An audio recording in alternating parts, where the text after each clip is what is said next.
السلام عليكم. مع السلامة الناس الكل. حبيت نعمل فيديو هذايا على اللي يسألوا فيا على الكحة متاع القط والعطس متاع القط ويبدأ القط يكح برشا ويعطس برشا، والعطس يكون بمخاط معناه افرازات في الانف تكون خضراء او حمراء معناه التهاب قوي.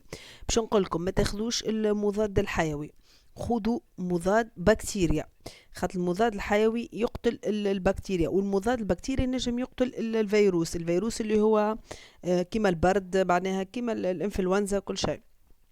يعني باش نقول لكم الحقيقه جربت المضاد الحيوي ما نفعوش، جربت زيد الدواء متاع البيبي خاطر عنده نجم نقولوا فيروس. باهي ان خذيت مضاد بكتيريا، ازرو هذاك 600، يتباع ازرو 600 مع تاع اطفال. تخلطوا هكاكا بالماء، ما نعرفش معناها في كل مكان تلقى مضاد فيروس تقول ولا مضاد بكتيريا تاع اطفال ما نعرفش. تستعمل حسب الوزن متاعو.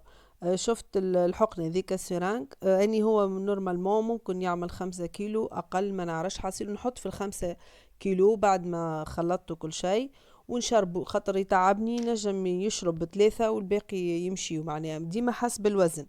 وما تفوتش 3 أيام إذا كان عنده عطس حاد وإفرازات مخاط أخضر حاد، ومعناها ولا سعلة حادة، حاول استعمل له 5 أيام وبحول الله إن شاء الله معناها ما عادش عنده السعلة ذيك. ونزيد نقولكم حاجة، اللي يقول فما شكون يسأل فيا على السعال، ينجم وقت طبخ الطعام متاعو تحطوله شوية زعتر المرحي ذاك شوية فقط. وكان عجبكم الفيديو ما تنساوش اللايك والاشتراك، وكان حد يحب يسألني يحط لي في لي كومنتير الأسئلة، يعني راني باش نجاوبكم حسب الخبرة متاعي، معناها حسب القطط اللي عندي شنو نستعمل لهم.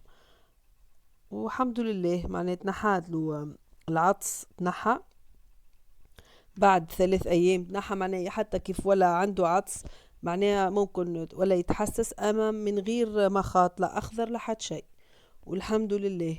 ما تنساوش مضاد فيروسات ولا مضاد بكتيريا ما نعرف شنو يتقال.